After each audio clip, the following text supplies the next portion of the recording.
ఈ యొక్క మాట మీద నేను వాక్య ధ్యానము చేస్తున్న సమయంలో దేవుడు చాలా విషయాలు బయలుపరిచాడు. చాలా విషయాలు బయలుపరిచాడు. నాకు ఊహ వచ్చినప్పటి నుండి ఒక 10 సంవత్సరముల వయసు నుండి రకరకాల దైవజనుల ద్వారా, దైవ సేవకుల ద్వారా ఈ వర్తమానం విన్నా. ఆదాము అవలు విన్నా. కానీ అంజురపు ఆకులు పుట్టుకొని తమకు కథలములుగా చేసుకునేది. అంజురపు ఆకులు అనగానే చెట్టు ఉందని అర్థం. అంజురపు ఆకులు అనగానే పండ్లు ఉన్నాయని అర్థం. అంజురపు ఆకులు అనగానే ఆ ఏదైనా వనములో దేవుడు అంజురపు చెట్టును ఏర్పాటు చేశాడు అని మనం తెలుసుకోవాలి. ఆదికాండం 1, 2, 3 అధ్యాయాలలో మనకు ఏ చెట్టు కనిపించదు, ఏ చెట్టు పేరు కనిపించదు. దేవుడు రకరకాల ఫలవృక్షాలు చేశాడు. దేవుడు చెట్లను చేశాడు, విత్తనములిచ్చు చెట్లను చేశాడు, వృక్షములను చేశాడు, ఫలములిచ్చు చెట్లను కూడా చేశాడు. కానీ ఈ చెట్లన్నిటిలో ఒకే ఒక చెట్టు, పేరు గల చెట్టును దేవుడు ఏర్పాటు చేశాడు. ఒకే ఒక చెట్టు.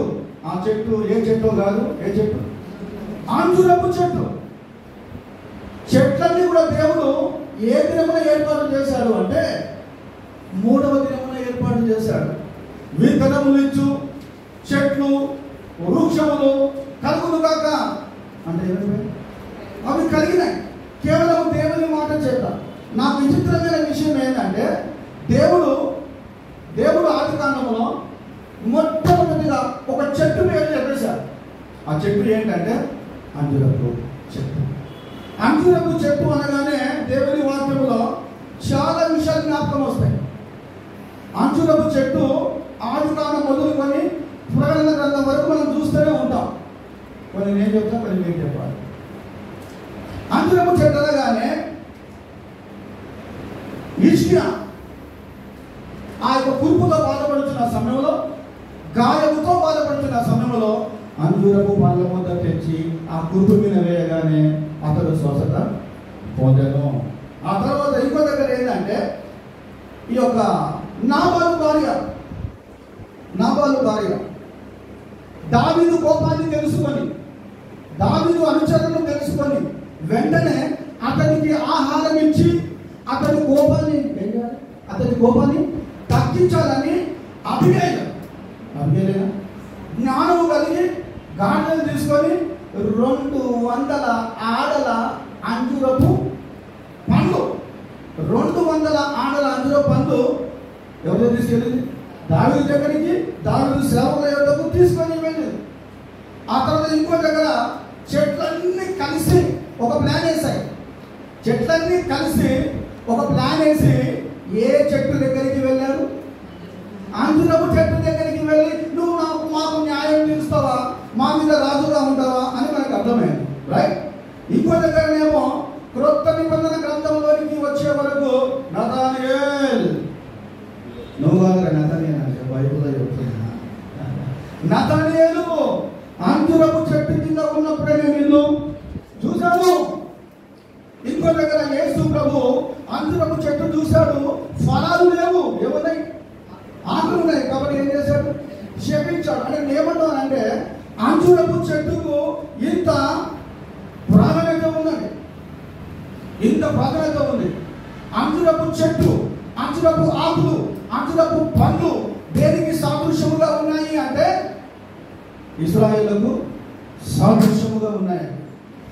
అందుకని దేవుని వాక్యం శ్రద్ధగా విందాం, జాగ్రత్తగా విందాం. మనం అంజూరపు చెట్టు అనగానే ఇది ఎక్కువగా ఇశ్రాయేలు, పాలస్తీనా దేశం, ఈ ఐగుప్తు దేశంలో విరివిగా పెరుగుతాయండి ఈ అంజూరపు చెట్టు. ప్రతి ఇంటికి ఒక చెట్టు ఉంటుంది. ఈ అంజూరపు చెట్టు సువాసన ఇచ్చే చెట్టు. ఈ అంజూరపు చెట్టు చాలా తిప్పిగా ఉంటుంది. అంజూరపు చెట్టు కూర్చగా ఉంటుంది, పొట్టిగా ఉంటుంది. ఈ అంజూరపు చెట్టు ఆకునంట 15 ఇంచులు మొదలుకొని ఒక 25 ఇంచుల వరకు వెడల్పుగా, లోప్స్ అన్నమాట, LOPES వెడల్పుగా ఉంటాయి. అంజూరపు చెట్టు ఆకులు వెడల్పుగా ఉంటాయి. ఇంకోటి ఈ అంజూరపు యొక్క ఫలాలు చాలా పోషక విలువలు కలిగిన పండ్లు అంట. హిందీలో అంజీర్ అంటారు, హిందీలో అంజీర్. ఓకే, అంజూరపు పండ్లు కదా. ఇంకా మనం ఒకవేళ బాగా ఆలోచన చేస్తే ఈ అంజూరపు యొక్క ఆకులు ఎలా ఉంటాయంటే గుబురుగా ఉంటాయంట. చెట్టంతా కూడా బొట్టిగా ఉండి కుడిసగా ఉండి గుబురుగా ఉంటాయి. ఈ బాట్ని ఏమంటున్నాము తెలుగులో? బాట్ని వృక్షశాస్త్రం కదా. వృక్షశాస్త్రం తెలిసిన వాళ్ళు ఈ అంజూరపు చెట్టుని ఏమంటారు అంటే ఇది ఫీకస్ అనే జాతి నుండి వచ్చిందంట. ఫీకస్ అనే జాతి నుండి. ఆ తర్వాత ఒక ఫ్యామిలీ కూడా ఉంది. అంజూరపు చెట్టుకి ముందు ఒక ఫ్యామిలీ ఉంది. ఇది ఏ ఫ్యామిలీ వచ్చిందంటే మొరేసి అనే ఫ్యామిలీ నుండి అంజూరపు చెట్టు వచ్చింది. అంటే ఇంత చరిత్ర ఉంది ఈ యొక్క అంజూరపు చెట్టు. సో దేవుని వాక్యానికి వస్తాం. చాలా మంది ఏమంటారు అంటే చెక్క ఎక్కిన మేడి చెట్టు అంజూరపు చెట్టు సేమ్ అనుకుంటున్నారండి. నా సేమ్ కాదండి. ఫిగ్ ట్రీ వేరు, ఆ తర్వాత ఈ యొక్క మేడి చెట్టును సైకమోర్ ట్రీ అన్నమాట. ఆ ట్రీ వేరు, దీని ఫలాలు వేరు, తర్వాత అంజూరపు చెట్టు ఫలాలు వేరు. కాబట్టి మేడి చెట్టు నేను ఎక్కువగా విశ్లేషణ చేయను. మన కాంటెక్స్ట్, మన టాపిక్ ఏంటంటే అంజూరపు చెట్టు. దేవుని వాక్యంలోనికి వెళ్తాం. దేవుని వాక్యంలో ఈ యొక్క అంజూరపు చెట్టు ఆకులను కచ్చడములుగా చేసుకున్నారు ఆగమములు. అంజూరపు చెట్టు అనగానే ఇది ఎలాంటి చెట్టు అంటే అంజూరపు చెట్టు అంట ఆశ్రయించే చెట్టు. గుర్తుపెట్టుకోండి, ఏ చెట్టు? ఆశ్రయించే చెట్టు. ఈ చెట్టు నీడనిచ్చే చెట్టు, ఈ చెట్టు నివాసం ఇచ్చే చెట్టు, ఈ చెట్టు ఆనందం ఇచ్చే చెట్టు, ఈ చెట్టు భద్రత ఇచ్చే చెట్టు. అందుకే ఏదైనా వనరులో స్పెషల్గా ఈ అంజూరపు చెట్టును దేవుడు నోటి ద్వారా సృష్టించి ఏర్పాటు చేశాడు. ఒక మాట చెప్తాను. ఎందుకు దేవుడు ముందుగానే అంజూరపు చెట్టును ఏదేను వనములో ఏదేను తోటలో ఎందుకు క్రియేట్ చేశాడంటే మానవులకు తప్పకుండా చెట్టు యొక్క ఆశ్రయము కావాలి, మానవులకు తప్పకుండా చెట్టు నీడ కావాలి, మానవులకు తప్పకుండా చెట్టు ఆశ్రయము కావాలి, మానవులు తప్పకుండా చెట్టు కింద ఏం తీసుకోవాలి? విశ్రాంతి తీసుకోవాలి, స్వేద తీసుకోవాలి. అందుకని దేవుడు పరిశుద్ధాత్మ దేవుడు, జీవము గల దేవుడు, మహిమ గల దేవుడు, సర్వశక్తి గల దేవుడు ముందుగానే ఆలోచన చేసి నేను ఆదాము అవ్వను సృష్టించక ముందే వారి వరకు ఏం చేయలేను, ఒక చెట్టును ఏం చేయలేను, ఏర్పాటు చేయాలి. అంజూరపు చెట్టు ఏర్పాటు చేయాలి అని. ఇంకా చెట్టు ఏర్పాటు చేయకముందు, ఒక చెట్టు ఏర్పాటు చేసిన తర్వాత దేవుడు ఏం చేసిందంటే పగటిని ఏలుటకు పెద్ద జ్యోతిని, పగటిని ఏలుటకు పెద్ద జ్యోతిని, రాత్రిని ఏలుటకు చిన్న జ్యోతిని. సో ఉదయకాలము సూర్యుడు కావాలి, రాత్రి చంద్రుడు కావాలి. సూర్యుడు అనగానే వెలుగు, సూర్యుడు అనగానే ఎండ, సూర్యుడు అనగానే ఎండ, వేడి, వెలుగు ఇవన్నీ ఉంటాయి. కాబట్టి ఎక్కువగా వేడి వచ్చినప్పుడు ఆడవాళ్ళు ఎక్కడ వచ్చి నివాసం చేయాలి? చెప్పండి, అంతే కదా. ఎక్కడ వచ్చి నివాసం చేయాలి? చెట్టు కిందనే కదా, చెట్టు కిందనే కదా నివాసం చేసేది. కాబట్టి ఈ అంజూరపు చెట్టు అంట ఏం చెట్టు? ఆశ్రయం ఇచ్చే చెట్టు, ఆహారం ఇచ్చే చెట్టు. ఇది ప్రత్యేకముగా భద్రత ఇచ్చే చెట్టు అంట. మొదటి రాజుల గ్రంథం 4:25, మొదటి రాజుల గ్రంథం 4:25.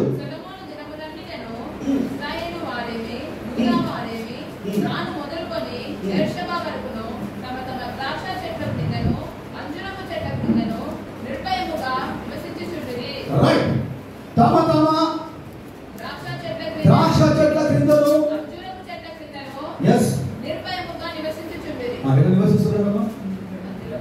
నివసిస్తున్నారు. నిర్భయముగా. నా ప్రశ్న ఏంటంటే ద్రాక్ష చెట్టు కింద వదిలేస్తాం. ఏ చెట్టు కింద?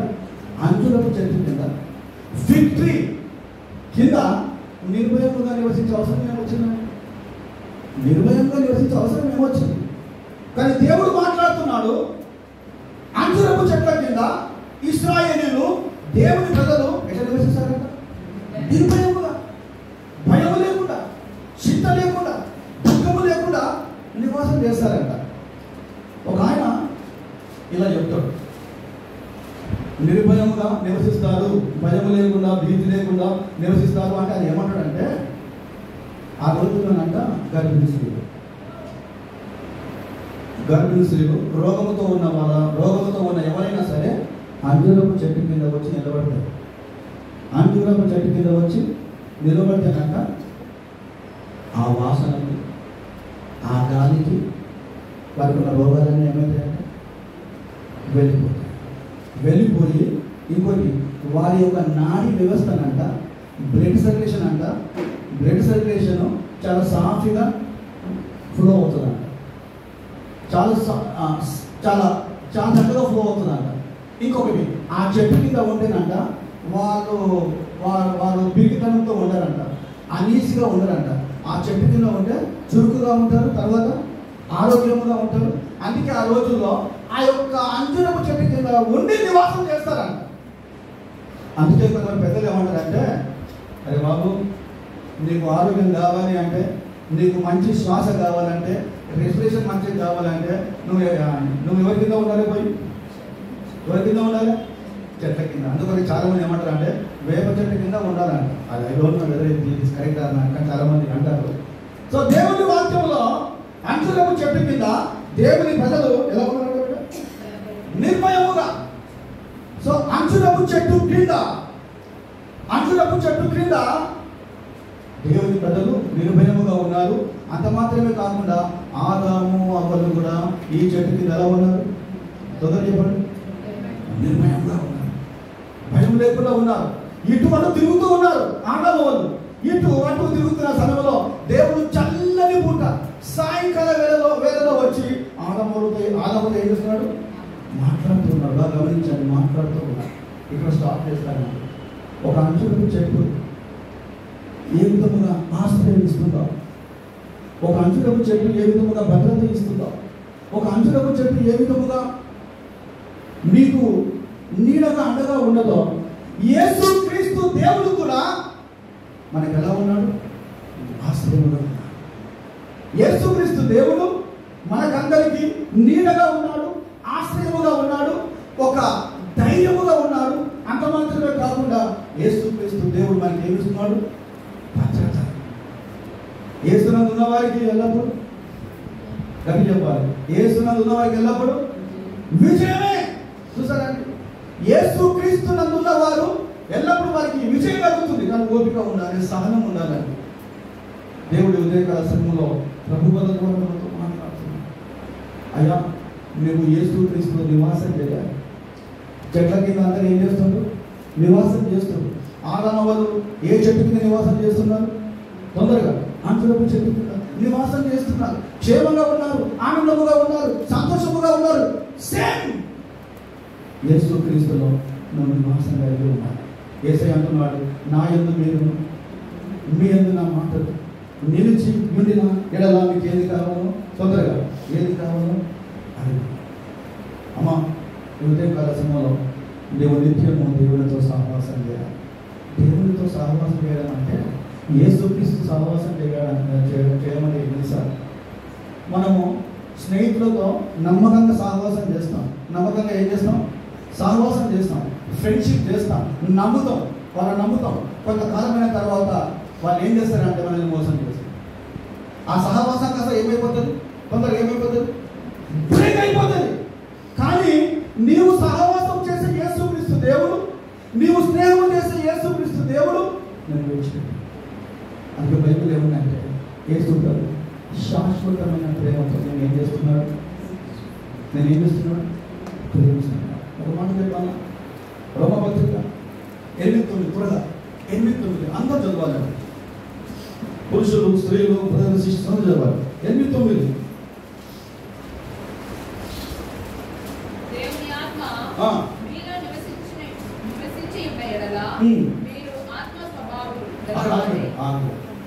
దేవుని ఆత్మ, దేవుని ఆత్మ మీలో నివసించిన ఎడల మీరు ఆత్మ స్వభావము.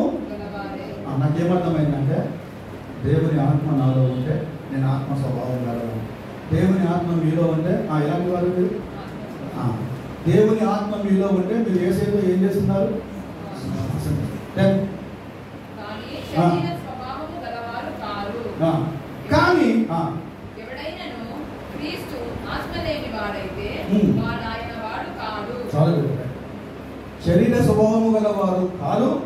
ఎవడైనను క్రీస్తు ఆత్మ లేని వాడైతే వాడు ఆయన వాడు. దేవుడు వాక్యం జాగ్రత్తగా ఉంటారు.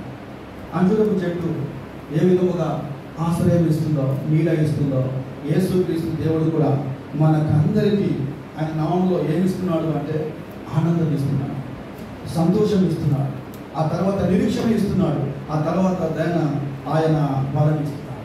అది మొదటి విషయం. రెండో విషయం చూద్దాం. అంజురపు చెట్టు విషయంలో రెండో విషయము ఆదాము వల్ల గురించి మనం ఆలోచన చేసినట్లయితే చదవండి 3వ అధ్యాయం 17వ వచనం. ఆయన ఆదాముతో, నీవు నీ భార్య మాట విని తినవద్దని నేను నీకు ఆజ్ఞాపించిన వృక్ష ఫలములు తింటివి గనుక నీ నిమిత్తము నేల శపింపబడి ఉన్నది. అది కాకుండా 7వ వచనం. అప్పుడు వారిద్దరి కన్నులు తెరవబడెను. రెండవదిగా మొట్టమొదటిగా ఆదాము వాళ్ళు అంజూరపు చెట్టు కింద క్షేమంగా ఉన్నారు. అది గుర్తుపెట్టుకోండి. సంతోషముగా ఉన్నారు, ఆనందముగా ఉన్నారు. ఇక్కడికి వచ్చే వాళ్ళకు ఏం జరిగింది తెలుసా? రెండవదిగా ఏం జరిగిందంటే ఆదాము వాళ్ళు ఆత్మ సంబంధమైన ఫలాలు కోల్పోయారు. అన్నీ ఆ మీదనే వస్తాయి. ఏం కోల్పోయారు? ఆత్మ సంబంధమైన ఫలాలు కోల్పోయారు. ఈ మాట ఎలా అర్థం చేసుకుందామా? వీరిద్దరు కూడా ఆత్మ సంబంధమైన ఫలాలు కోల్పోయారు. ఎలా కోల్పోయారండి ఆత్మ సంబంధమైన ఫలాలు? ఇంతకుముందేమో వారు దిగంబరులుగా ఉన్నప్పటికీ వారికి తెలియదు మేము దిగంబరులుగా ఉన్నామని. కానీ ఇప్పుడు ఆత్మ ఫలాలు కోల్పోయారు. అంటే ఇక్కడ అర్థం ఏంటంటే వారు పండ్లు తిన్న వెంటనే వారి కళ్ళు బాగా జ్ఞాపకం చేసుకుంటే వారి కళ్ళు తెరవబడ్డాయి. ఆ పండు తిన్న వెంటనే వారి కళ్ళు తెరవబడ్డాయి. దేవుడు ఆదాముతో ఖచ్చితంగా చెప్పాడు. ఏమని చెప్పాడంటే చదవండి 17వ వచనం 2:17 త్వరగా.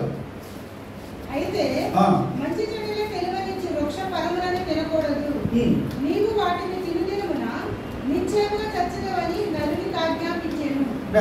మంచి చెడులు ఫలమునిచ్చు వృక్షములు వేయదును. ఇది ఖచ్చితమైన ఆజ్ఞ. గుర్తుపెట్టుకోండి. ఎవరు చెప్పినా కానీ కూడా ఇది మీరు కొంచెం ఆలోచన చేస్తే మంచిది.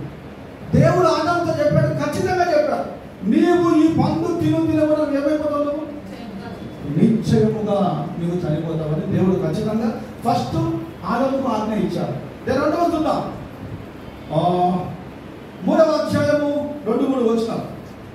అందుకు స్త్రీ, ఈ తోట చెట్ల ఫలములను మేము తినవచ్చును, అయితే తోట మధ్యనున్న చెట్టు ఫలములను గూర్చి దేవుడు మీరు చావకుంటున్నట్లు వాటిని తినకూడదని వాటిని ముట్టకూడదని చెప్పేదని సర్పముతో అనేను. ఇప్పుడు మరి ఈ మాట అవ్వతోటి సర్పముతో అవ్వ చెప్తుంది, తోట మధ్యలో ఉన్న చెట్ల ఫలములు మేము తినకూడదు. ఒకవేళ మేము తిన్నట్లయితే మేము నిశ్చయంగా ఏమైతాం? మేము ఉంది అక్కడ. దేవుడు మీరు చావకూడనట్లు వాటిని తినకూడదని వాటిని ముట్టకూడదని చెప్పనని సర్పముతో అనేను. అంటే ఇక్కడ అర్థమైందంటే ఒకవేళ ఆ వృక్షములు మేము తింటే మేమేమవుతాం? మేము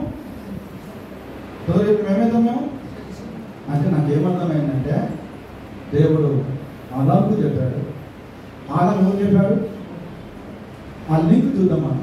అంటే నన్ను గమనించాను. ఆదాము చెప్పాడు. ఇంత చక్కగా దేవుడు ఆదాముకు చెప్తే, ఇంత చక్కగా ఆదాము అవ్వకు చెప్తే, సో అవ్వ చాలా సింపుల్గా ఎలా మోసపోయిందంటే, చాలాసార్లు మనం కూడా అలా మోసపోతాం. చాలా సింపుల్గా అవ్వ మాటలు విన్న తర్వాత ఈమె ఎలా స్టార్ట్ చేసిందంటే, ఈ మనకూడదు ఇతరు అందాం. సాతాను ఎలా స్టార్ట్ చేశాడంటే, పిచ్చిదానా మీరు చావనే ఉన్నమాట, మీరు చావనే చావదు. ఆ మాట చదువుతాం సరే, బాగుంటుంది. 5వ వచనం.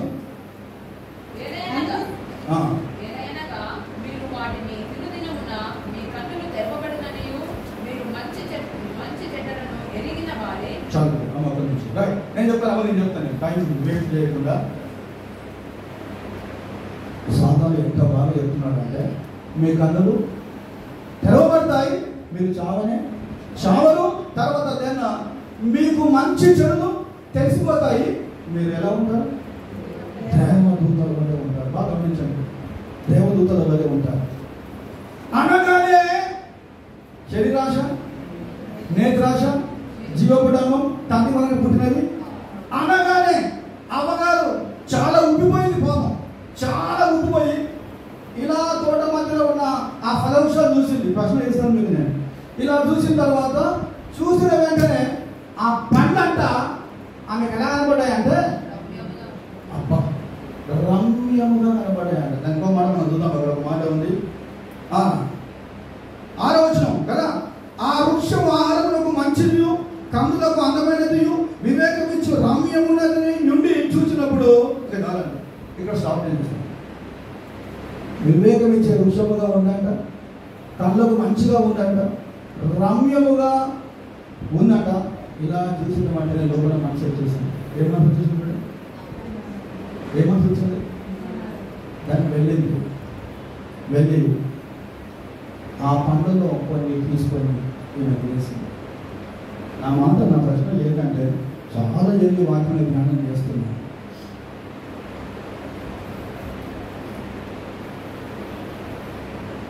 వెంటనే అవ్వ ఆ పండు తిన్నది. నా ప్రశ్న ఏంటంటే, వెంటనే కళ్ళు తెరవబడిన మాట ఉంది. కళ్ళు తెరవబడింది. నా ప్రశ్న ఏంటంటే, ఎవరి కళ్ళు తెరవబడ్డాయి? ఫస్ట్ అవ్వ కళ్ళు తెరవబడ్డాయా, లేకుంటే ఆదము కళ్ళు తెరవబడ్డాయి? కొంచెం ఇష్టం అనిపిస్తుంది అమ్మా. కానీ బైబిల్లో ఏముందంటే, ఫస్ట్ ఎవరి కళ్ళు తెరవబడ్డాయి అంటే, చదవండి చూద్దాం ఒక మాట. Right, okay. ఎవరు తిన్న తర్వాత కళ్ళు తెరవబడ్డాయి అంటే, ఎప్పుడైతే చదవమాట 6వ వచనం, ఆమె దాని ఫలములలో కొన్ని తీసుకొని తిని తనతో పాటు తన భర్తకుని ఇచ్చను, అతను కూడా అప్పుడు అనే మాట ఉంది. అమ్మ కరెక్ట్, అప్పుడు అనే మాట ఉంది. అంటే యాక్చువల్లీ ఫస్ట్ ఎవరు తిన్నారు? కన్ను అవ్వ తిన్న వెంటనే కళ్ళు ఏం కావాలి? తెరవడం. కరెక్ట్ కదా, తెరవబడాలి. ఆమె తిన్నది ఫస్ట్. తిన్న తర్వాత ఎవరికి ఇచ్చింది? ఆమె భర్తకి ఇచ్చింది. భర్తకి ఇచ్చిన తర్వాత దెన్ ఏంటి విచిత్రం? ఎందుకు విధంగా జరిగిందని ఆలోచన చేయాలి మనం. ఏదో వాక్యం వెంటనే వెళ్తున్నామంటే కాదండి. ఆదాము తిన్న వెంటనే ఇద్దరి కళ్ళు తెరవబడ్డాయి. వై? ఈ ప్రశ్నకు సమాధానం ఏంటంటే, ఫస్ట్ తోట మధ్యలో ఉన్న మంచి చెడు ఫలవృక్షములు తినకూడదని మొట్టమొదటిగా ఎవరికి ఆజ్ఞ ఇవ్వబడిందంటే, ఫస్ట్ ఆదాముకి ఇవ్వబడింది. కాబట్టి ఆదాము తిన్న తర్వాతనే ఇద్దరి కళ్ళు. అందుకొరకే ఇంట్లో యజమానుడు కరెక్ట్ ఉంటే అన్ని కరెక్ట్ ఉంటాయి. యజమానుడు కరెక్ట్ లేకపోతే ఏది కరెక్ట్ లేదు. అందుకొరకే ఒక ట్రైన్ పట్టణ మీద వెళ్ళాలంటే 2 పట్టాలు కావాలి, 3 కావాలి. ఎన్ని పట్టాలు కావాలి? 2 పట్టాలు సమానంగా ఉండాలి. ఒక ఫ్యామిలీ లీడ్ కావాలంటే, ఒక ఫ్యామిలీ మంచి కావాలంటే భర్త తర్వాత ఇద్దరు. ఇప్పుడు నా ప్రశ్న ఏంటంటే, ఆదామవ్వలు ఫలాలు తిన్నారు. ఫలాలు తిని ఆత్మీయ ఫలాలు కోల్పోయారు. ఈ మాట నేను బాగా ఆలోచన చేస్తున్న సమయంలో నాకు ఏమర్థమైందంటే, ఫలాలు తిన్న తర్వాత కళ్ళు తెరవడం అనేది చాలా మంది చెప్తూ ఉంటారు. ఫలాలు తినడంలో ఏమి లేదండి. ఫలాలు తినడంలో ఏమి లేదు. యాక్చువల్లీ ఏంటంటే, ఆజ్ఞ అతిక్రమమే, పాపం అంతే. నేను తినవద్దని చెప్పాను, కానీ మీరు ఏం చేశారు? తిన్నారు. వెంటనే వారి కళ్ళు తెరవబడ్డాయి. ఎలాంటి కళ్ళు తెరవబడ్డాయంటే, కళ్ళు తెరవడం అంటే వెంటనే వారు ఏం చేశారంటే దిగంబరులని వాళ్ళు తెలుసుకున్నారు. కళ్ళు తెరవడం అంటే వారిని వారు చూసుకొని సిగ్గు వచ్చేసింది. సిగ్గు వచ్చేసింది. ఆ తర్వాత భయం వచ్చేసింది. ఆ తర్వాత ఒకలాంటి ఎడబాటు వచ్చేసిందండి. ఎడబాటు వచ్చేసింది. ఇక్కడ స్టాప్ చేస్తాను. ఇప్పుడు నాకు మీరు చెప్పండి దయచేసి, ఆత్మీయ ఫలాలు ఏమైపోవాలి? ఏమైపోతుంది? ఆత్మీయ చెప్పిన తర్వాత ఆత్మీయ ఫలాలు కోల్పోయారు. ఎప్పుడైతే పండు తిరిగిన వెంటనే దేవునికి వారికి ఉన్న సంబంధం ఏమైపోయింది? తెగిపోయింది. చూడండి, ఆత్మీయ ఫలాలు అంటే ఇంతకు ముందు పండు తినక ముందు వారి దేవుని పోలికల వారు సృష్టించబడ్డారు.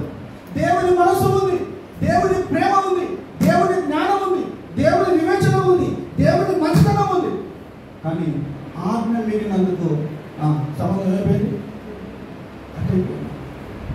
నాకు 3 విషయాలు తెలిసాయి. ఆత్మీయ ఫలాలు కోల్పోవడం అంటే 3 విషయాలు నాకు అర్థమైనాయండి. ఆ 3 విషయాలు మీరు కోల్పోయారు. నెంబర్ 1, ఆదాము మంచి పాటగాడు, మంచి కవిత్వం రాసేవాడు, మంచిగా దేవుడు స్థుతించేవాడు. ఆజ్ఞ మీరినందుకు ఆ ఆత్మఫలం ఏమైపోయింది? ఆగిపోయింది. ఆ మంచి ఫలం ఏమైపోయిందంటే దేవుడు తీసేశాడు. నాకు చూడండి ఒకసారి. రెండవది ఏంటంటే దేవుడు ఆదాముకు అధికారం ఇచ్చాడు. ఏం అధికారం ఇచ్చాడంటే, ఆదాం నీ యొద్దకు వచ్చుచున్న జంతువులన్నిటికీ నువ్వు ఏం పెట్టాలి? పేరు పెట్టాలి.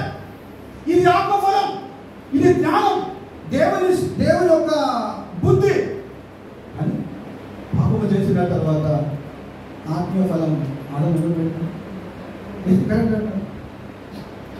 కదా? ఆ ఫలం కూడా ఏమైపోయాడు?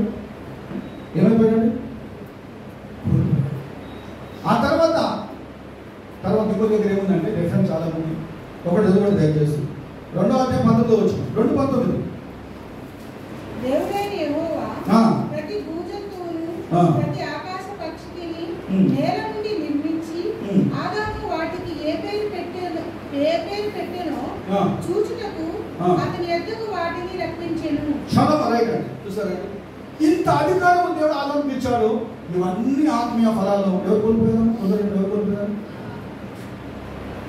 ఇంతకుముందు దేవుడు వాళ్ళను ఆత్మీయ ఫలాలు ఇచ్చాడు.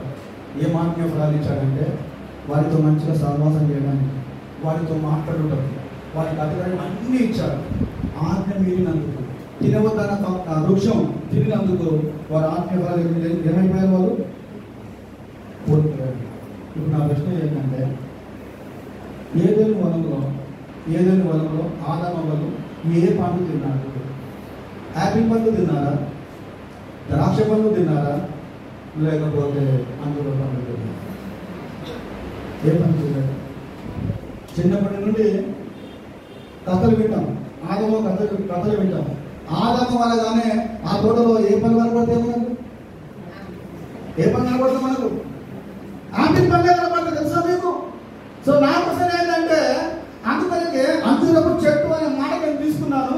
సో మీరు ఏ ఫలం తిన్నారండి? Which fruit did they eat in the garden of Aiden? Apple తిన్నారా? అంజూరపు చెట్టు పండు తిన్నారా? లేకుంటే ద్రాక్ష పండు తిన్నారా? బైబిల్ అందులో ద్రాక్ష పండు, అంజూర పండ్లు ఉన్నాయి కదా. సో ఏ పండు తిన్నారా? కొసలేస్తారు చాలా మంది. ఏ పండు తిన్నారంటే మీరు ఏం చెప్తారు? లేదయ్య గారు, మీరందరూ నాకు తెలుసు, మీరు అంటారు ఆపిల్ పండు అని. తెలుసా? గట్టిగా ఎవరు చెప్పిందంటే, నీ పేరు ఏం కదా ఏమైనా చెప్పిండు పాపం. అంటే ఇప్పటి నుంచి వాళ్ళు ఏం చేస్తున్నారు? నాయన ఏదైనా వనంలో ఆదాము లేకుండా తిన్నారంట. అంటే ఇప్పటి నుంచే మనోడు ఎవరో సెట్ అయిపోయింది. ఇక ఆయన మైండ్లో ఏముంది? ఆపిల్ పండు. సో ఏ ఫ్రూట్ తినొచ్చుకొచ్చింది? ఆదాము వాళ్ళు చాలా ఇంపార్టెంట్ అండి. ఇది మనం తెలుసుకోవాలి, నేర్చుకోవాలి.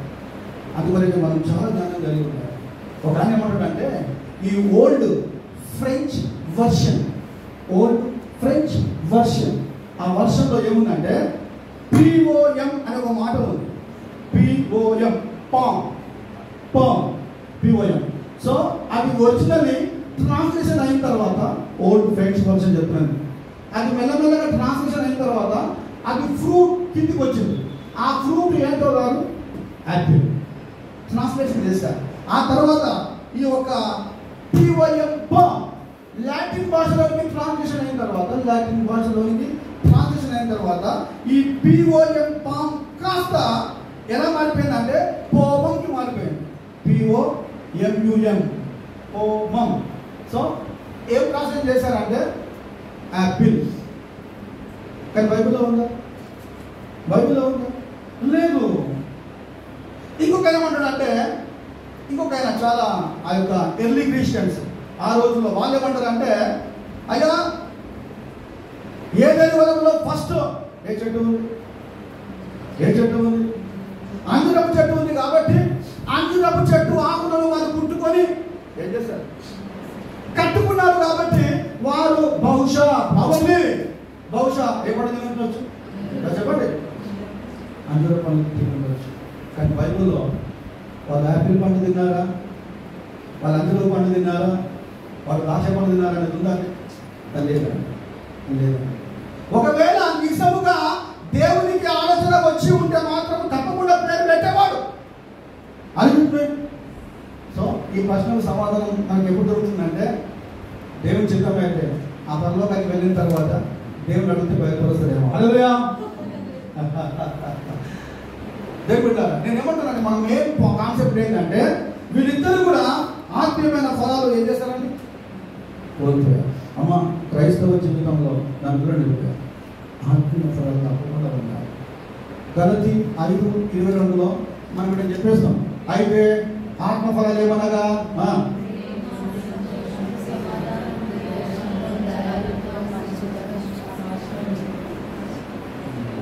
ఏదో బాగా చెప్పారమ్మా. మీరు చెప్తుంటే నాకు సండే స్కూల్ గుర్తొచ్చిందా? సండే స్కూల్ గుర్తొచ్చిందా? I'm very happy. ఇవి మనం సాధించాలి, ఇవి మనం కలిగి ఉండాలి. ఈ ఆత్మ ఫలాలు మనం కలిగి ఉంటేనే మనము ఇంకా దీవెనకరంగా ఉంటాం, ఇంకా మనము ఆశీర్వాదకరంగా ఉంటాం. మూడవది చూద్దాం. మూడవది నేను చెప్పి ముగిస్తాను. మూడవదిగా వీళ్ళు ఏం చేశారంటే, అంజురపు ఆకులను కట్టడములుగా చేసుకున్నారు అనే మాట ఉంది. నెంబర్ 1 అంజురపు చెట్టు దేని గుర్తు? ఆశ్రయానికి గుర్తు. నెంబర్ 2 ఆత్మీయ ఫలాలు ఆలంబం వల్ల ఏమయ్యారు? కోల్పోయారు. సో థర్డ్ థింగ్ ఏంటంటే, అంజురపు ఆకులను కట్టడములుగా చేసుకున్నారు. ఎప్పుడైతే గమనించండి, వారు అంజురపు వారు పండు తిన్న వెంటనే, నాకు అదే మాట వస్తుంది, వారు పండు తిన్న వెంటనే, వారు దిగములైన వెంటనే, వారి కళ్ళు తెరవబడిన వెంటనే తెలుసా వారి కళ్ళు దిగంబర్లో ఉంది. వెంటనే వాళ్ళు ఏం చేశారంటే, అంజురపు ఆకులను ఏం చేశారు? కట్టడములుగా చేసుకున్నారు. ఇంగ్లీష్లో బాగుంటుంది. ఇంగ్లీష్లో ఏముంటుంది అంటే, so they sewed fig leaves together and made covering for themselves అనే మాట ఉంది. సో అంజురపు ఆకులు కట్టడములుగా చేసుకొని వస్త్రములుగా తయారు చేసుకున్నారు. ఇక్కడ ఒక ప్రశ్న వస్తున్నా, ఎప్పుడైతే వీళ్ళిద్దరు కూడా అంజురపు ఆకులను కుట్టుకునే మాట ఇంకా బైబిల్లో మాట ఉందండి. ఎక్కడుందన్న మాట? 7వ వచనం. అప్పుడు వారిద్దరు కన్నులు తెరవబడను, వారు తాము దిగంబరులమని తెలుసుకొని అంజురపు ఆకులు కుట్టి.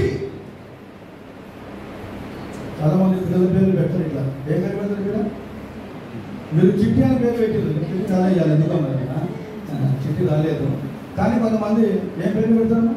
కుట్టి అనే పేరు కూడా పెడతారు. నేను విన్నాను. నేను నాకేం చిట్టమని లేదా, కుట్టి అనే పేరు కూడా ఉండాలి.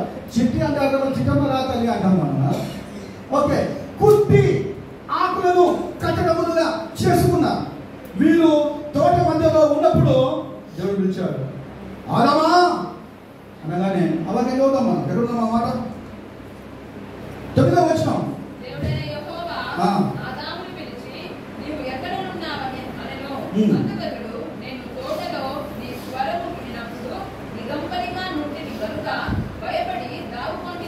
చాలా మొదలై. సో వీళ్ళిద్దరూ కూడా ఆదాము అవ్వలు చెట్ల చాటులో ఉన్నారు. నలుగురు చెట్ల చాటులో ఉన్నారు. దేవుడు మాట్లాడుతున్న సమయంలో ఆనవాయితీగా అలవాటు ప్రకారము, ఆదామా నువ్వు ఎక్కడ ఉన్నావు అనగానే ద ఫస్ట్ ఆన్సర్ ఏం తెలుసా? వాళ్ళకి తెలివి వచ్చింది, మంచి చెడు జ్ఞానం వాళ్ళకు వచ్చేసింది. నీ స్వరం విన్నప్పుడు నేను ఎక్కడ దాక్కున్నాను? నేను చెట్ల చాటున దాక్కునే ఉన్నాను. ఆదామా నీవెక్కడ ఉన్నావు? ఇదే క్వశ్చన్ బైబిల్ ఎక్కడ చూస్తాము మనం? ఇదే ప్రశ్న ఎక్కడ చూస్తాం బైబిల్? ఆదామా నువ్వు ఎక్కడ ఉన్నావు? బైబిల్ ఉన్నా కదా, ఇదే క్వశ్చన్ ఎక్కడ ఉందా? కాయును నీ తమ్ముడైనా ఏ పేరు ఎక్కడ? ప్రశ్నలు వేస్తాడు దేవుడు అండి. అంటే నాకు ఏమర్థమైందంటే, దేవుని చూపుతో ఎవరు కూడా ఎవరు కూడా హైడింగ్గా ఉండరు. దేవుని చూపుకు అన్నీ తెలిసిపోతాయి. మీకు తెలుసు బైబిల్లో చెట్టు మీద ఉన్న జగ్గని ఎవరు చూశారండి? యేసయ్య చూశాడు. చెట్టు కింద ఉన్న నతానేలు ఎవరు చూశారండి? ఎవరు చూశారు? యేసయ్య చూశాడు. ఓకే, సో నేనేమంటున్నా, చెట్టు మీద ఉన్న జక్కయ్యను, చెట్టు కింద ఉన్న నతానేలును యేసు ప్రభు చూసినప్పుడు చెట్టు వెనకాల ఉన్న ఆడవను దేవుడు చెప్పండి, దేవుడు చూడడా? తప్పకుండా చూస్తారండి. గమనించండి, తప్పకుండా చూస్తారు. బైబిల్లో ఒక భక్తుడు ఏమంటాడంటే, ఒక భక్తుడు చదవండి దయచేసి 139 కీర్తన 8-9 8-9 139 నేను ఆకాశమునకు ఎక్కినను, నీవు అక్కడను ఉన్నావు. నేను పాతాళమందు పట్టుకొనినను, నీవు అక్కడను ఉన్నావు. నేను వేపు వరెక్కను కట్టుకొని సముద్ర అంతములో వసించినను, అక్కడను నీ చేయి నన్ను నడిపించును, నీ కుడి చేయి నన్ను పట్టుకొనును. చాలా చూసారండి, కీర్తనకారుడు చాలా చక్కగా అంటున్నాడు. అయ్యా, నేను ఆకాశంలో ఉన్న నన్ను చూస్తావు, భూమి మీద ఉన్న నన్ను చూస్తావు, ఈవెన్ పాతాళంలో నేను కింద ఉన్నప్పటికీ నువ్వు నన్ను అంటే దేవుని యొక్క కన్నులు అంట. గమనించండి, దేవుని కన్నులు భూలోకం అంతా ఏం చేస్తున్నావు బిడ్డ? నాకేమర్థమైందంటే, అమ్మ చిన్నలు మొదలుకొని, ఓకే, చిన్నలు మొదలుకొని పెద్దల వరకు God is watching us. God is watching us. మనల్ని దేవుడు చూస్తున్నాడు. అసలు అనుకుంటాం మనల్ని దేవుడు చూస్తున్నాడు. మనల్ని దేవుడు చూస్తలేదు. నాకేమర్థమైందంటే, వాక్యం నేను ప్రిపేర్ అవుతున్న సమయంలో అరణ్యంలో ఉన్న హాగర్ ఎవరు చూశారు?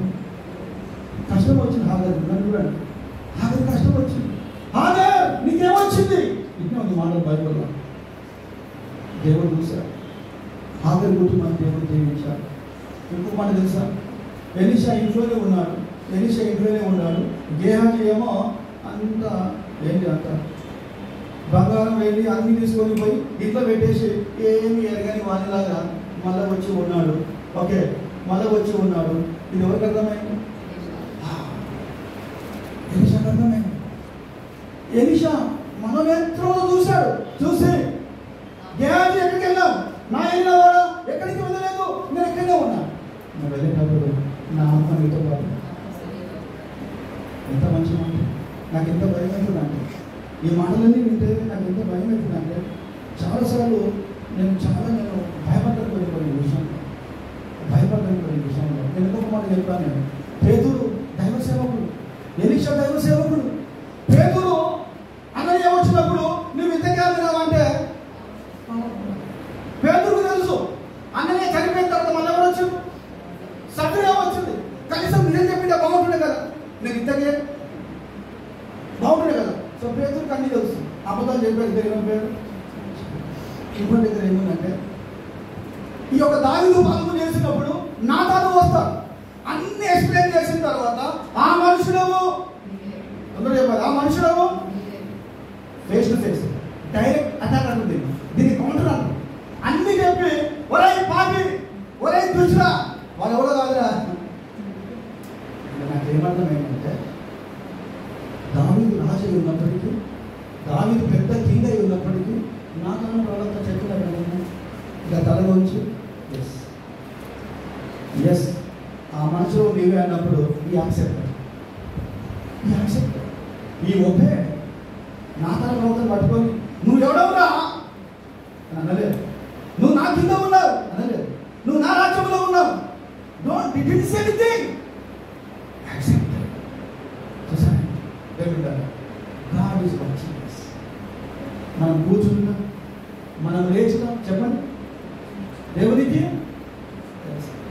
ఈ మధ్య ఒక దొంగ ఏం చేసిందంటే, నేను అస్సలు చెప్తున్నా ఒక మాట, జస్ట్ ఒక ఎంటర్టైన్మెంట్గా నా కూడా చెప్తున్నాను. ఒక దొంగ ఏం చేసినా, నేను దొరకదు, ఎవరికి కూడా దొరకదని కాళ్ళకు సాక్స్ వేసుకొని, చేతులకు సాక్స్ వేసుకొని, ఓకే, కాళ్ళ కింద ఆ సాక్స్లకి తెల్ల పౌడర్ చదువుకొని, చేతులకు కూడా గ్లౌజ్ వేసుకొని, మళ్ళీ పౌడర్ పెట్టుకొని ఆ యొక్క బ్యాంకులోకి వెళ్ళి దొంగతనం చేశాడు. చేసిన తర్వాత అంతా అయిపోయింది. కానీ ఆయన ఏం చేసిందంటే, ఆ సీసీ కెమెరాలు కూడా అన్నీ ఏం చేశాడు, ధ్వంసం చేశాడు. కానీ ఆయనకు తెలియదు దొంగతనం వెళ్ళిపోతుంది. పట్టుబడతాడు. పట్టుబడిన తర్వాత కొంచెం అడుగుతాడు అన్నమాట, అరే నాన్న మరి నువ్వు ఇంత ఆలోచన చేసావు, నేను పట్టుబడకూడదు ఇంత ఆలోచన చేశావు, మరి ఎందుకు పట్టుబడ్డావు అంటే, సార్ సీసీ కెమెరాలన్నీ నేను స్పాయిల్ చేశాను సార్, కానీ ఒక్క సీసీ కెమెరా నేను చెప్పండి, నేను అది ఒక్కటి పలవట్లేదు సార్. ఓకే, అది పలవడలేదు కాబట్టి నన్ను చూశారు కాబట్టి మీరు నన్ను గమనించారు. పరిసరం ఏం చెప్పింది సార్, ఒరే బుద్ధులు ఉన్నాడా, సీసీ కెమెరా లేకున్నా బ్యాంకులో ఇంకా చాలా ఉంది గుర్తుపడ్డాను అంటే అది ఒకటి డీలర్ కావాలని మనం పడుతుంది. నేను ఏమంటున్నా అంటే, ఒక సీసీ కెమెరా ద్వారా కూడా దొంగ పట్టుబడితే జీవం గల దేవుని సన్నిధిలో మనం ఉన్నప్పుడు ఆయన ద్వారా మనం పట్టుబడడం వాటి గురించి ఒక మాట చెప్తాను. ఈ ఆదాము అవ్వలు అంచురపు ఆకులు ఖచ్చితములుగా ఏం చేస్తారు? కుట్టుకున్నారు. ఎవరు నేర్పించారు? వీళ్ళు కుట్టుకుంటారు. ఎవరు నేర్పించారు? వీళ్ళు కుట్టాలంటే ఏం కావాలి? సూది కావాలి, దారం కావాలి, దారం కావాలి, సూది కావాలి, దప్పనం చూసారు. దప్పనం రాయలమ్మ ఉన్నప్పుడు అది నాకు గుర్తు చేసింది. రాసరయ్య నీకు దప్పనం తెలుసా అంటే తెలుసు తెలియదమ్మా అన్నాను. ఓకే, ఆకులు కుట్టుకోవాలంటే దప్పనం కావాలి, సూది కావాలి. మరి మీరు ఎట్లా కుట్టుకున్నారు ఆకులు? నిజమే కదండి, ఎట్లా కుట్టుకున్నారు? నాకు పని మనం గమనించాలి. సో నేను ఏమంటున్నానంటే, ఆకులు కుట్టుకున్నారు. కుట్టుకోవడం అంటే జరుగుతుంది. నేను ఏమంటున్నానంటే, కుట్టుకున్న ఆకులు కచ్చడములుగా చేసుకున్న ఆకులు ఎంతవరకు ఉంటాయి? ప్రైజ్ ఎంతవరకు ఉంటాయి? 1 అవర్ ఉంటాయి. 1 అవర్ ఉంటాయి కదా, ఒక ½ అవర్ ఉంటాయి. 8 వేల మళ్ళీ ఏం చేయాలి? మళ్ళీ పోవాలి చిన్నసాటుకు, మళ్ళీ పోయి మళ్ళీ చెప్పాలి, మళ్ళీ ఏం చేయాలి? మళ్ళీ కుట్టాలి. ఎన్ని రోజులు కుట్టుకోవాలి, ఎన్ని ఏళ్ళు కుట్టుకోవాలి, ఎన్ని సంవత్సరాలు కుట్టుకోవాలి అని చెప్పండి మీరే. దేవుడు ఏం చేసిందంటే, నా దేవుడు ప్రేమ గలవాడు, కరుణ సంపన్నుడు ఏం చేసిందంటే, ఆదాము అవ్వలను నేను సృష్టించాను తల్లిదండ్రులు లేకుండా. ఆమేన్. అంతే కదా, తల్లిదండ్రులు లేరు, నేను సృష్టించాను. కాబట్టి దేవుడు ఏం చేసిందంటే, వాళ్ళు తిరిగి నా యొద్దకు రావాలని, వారు తిరిగి నా సహవాసం పొందాలని, వారు తిరిగి నాతో మాట్లాడాలని, వారు తిరిగి నాతో నీతిగా ఉండాలని, తిరిగి నా కుమార్తెలుగా ఉండాలని, ఇక ఎన్నడూ కూడా అంజురపు చెట్టు చాటున దాగుకొని ఉండకూడదని, ఇక ఎన్నడూ కూడా అంజురపు ఆకులు గుర్తుకోకుండా ఉండాలని శాశ్వతమైన పరిష్కారం ఎవరు చేశారు? దేవుడు చేశారు. ఆ శాశ్వతమైన పరిష్కారం ఏంటంటే, అరే పని చెప్పానమ్మా, కానీ నేను మీరు వేరే చెప్పాలనుకున్నా, నేను వేరేగా చెప్తారనుకున్నా, మీరు చెప్పలేదు. I'm very happy with you. So ఆయన ఏం చేశారంటే, చర్మపు చెక్కాయలను వారికి ఏం చేస్తాడు? చేయించి చూద్దాం ఒక వారం మాట అమ్మ 3వ అధ్యాయం 20వ వచనం. అతని భార్యకును చర్మపు చొక్కాయలను చేయించి వారికి తొడిగించెను. చర్మపు చొక్కాయలను చేసి వారికి ఏం చేసి మేడం అంటే, దేవుడే దిగి వచ్చి, దేవుడే నిఖిల్ రాగా నిఖిల్ జోల ఓకే, దేవుడే దిగి వచ్చి చర్మపు చొక్కాయలను ఏం చేసి మేడం చేయించి. బైబిల్ ఏముందంటే, ఎవడును ఏనాడును దేవుని చూస్తే ఏమవుతాడు? మరి ఏం చెప్తాను నేను, ఇంకో మాట చెప్తాను. చర్మపు చొక్కాయలను చేయించి తొలగించాలంటే ఒక జంతువు చంపబడాలి. కానీ అక్కడ జంతువు చంపబడాలి అది లేదు. మరి ఎట్లా చేద్దాం? లేదు, it was not there. So నాకేమర్థమైందంటే, దేవునికి స్తోత్రం కలుగుగాక, చాలా మంది రకరకాలుగా చెప్తారు, మనం నేర్చుకుంటాం కొన్ని విషయాలు. నాకేమర్థమైందంటే, దేవుడే స్వయంగా దిగి వచ్చి చర్మపు చొక్కాయలను చేయించి వారికి తొలగించాలని ఒకరంటారు. ఇంకొక ఏమంటాడంటే, ఆదామవ్వలు ఒక జంతువును చంపడానికి, గమనించండి, ఒక జంతువును చంపడానికి దేవుడు వాళ్ళకి ఏమిచ్చాడు? జ్ఞానం ఇచ్చాడు. కాబట్టి ఒక జంతువును వధించి దాని రక్తమును చిందించి ఆ యొక్క చర్మాలు ఏం చేస్తారు? వాళ్ళు అది ఏం చేస్తారు? తొలగించుగా కప్పుకున్నారన్నమాట. దేవుడు వాక్యంలో బ్యాప్టిజం యోహాను కూడా ఏం చెప్తున్నారు? మా చదువు ఏమో అంటుంది. చదవండి, చదువు సహాయం చేయండి, ముగిస్తారు 5 నిమిషాల్లో.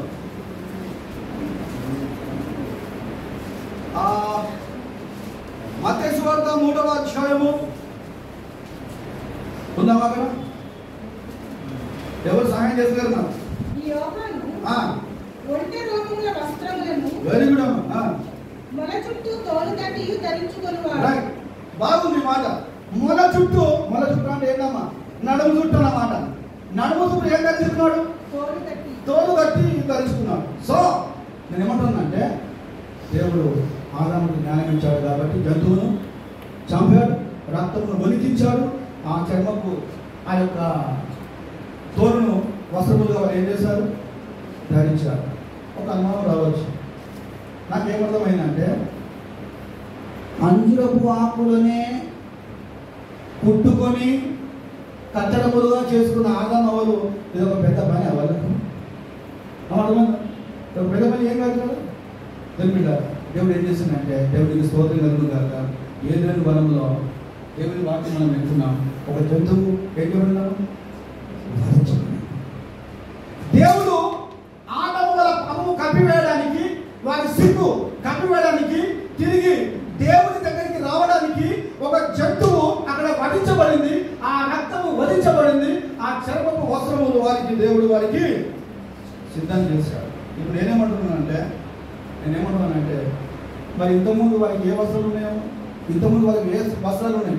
పండు తినక ముందు ఏ వస్త్రాలు ఉన్నాయి వారికి? వాళ్ళు దిగంబరులుగా ఉన్నారు కదా, మరి ఏ వస్త్రాలు ఉన్నాయి వారికి? ఏ వస్త్రాలు ఉన్నాయంటే, వెలుగు అనే వస్త్రాన్ని ధరించుకున్నారు, మహిమ అనే వస్త్రాన్ని ధరించుకున్నారు. దేవుడు వాళ్ళకి ఏమించండి. చివరిగా ఒక ఆత్మీయ రీతిగా మనం ఆలోచన చేయాలంటే, దేవునికి స్తోత్రం కలుగును గాక, దేవునికి స్తోత్రం కలుగును గాక. దేవుడు వారికి ఒక రక్షణగా వారి సిగ్గును కప్పుటకు దేవుడు వారికి ఆ యొక్క వస్త్రాలు ఇచ్చారు. నేను ఒక మాట చెప్తాను. ఆ రోజుల్లో ఏదైనా వనంలో బైబిల్లో అయితే లేదు, కానీ చాలా మంది సేవలు ఏమంటారంటే, ఒక జంతువు ఏమైంది? వధించబడింది. సేమ్ యేసుక్రీస్తు కూడా ఇక్కడ ప్రభువులో ఉండి మనకు రొట్టె ద్రాక్షరసం ఏర్పాటు చేయబడింది. సేమ్ యేసుక్రీస్తు ప్రభువు కూడా నా పాపముల కొరకు నీవు నేను రక్షణ కలిగి ఉండాలని, నీవు నేను నీతిమంతులుగా ఉండాలని, మనమందరము కూడా దేవుని ఎదుట నీతిమంతులుగా, ఆనందముగా, సజీవముగా ఉండాలని యేసుక్రీస్తు ఒక గొర్రె పిల్ల వధించబడినట్లు ఆయన మన కొరకు కలవరి శిలువలో ప్రాణాన్ని త్యాగం చేశాడు. ఒక మాట చదవండి దయచేసి, ఒక మాట చదవండి. అది ఎక్కడ ఉందంటే హెబ్రీ పత్రిక 9:22. హెబ్రీ 9:22.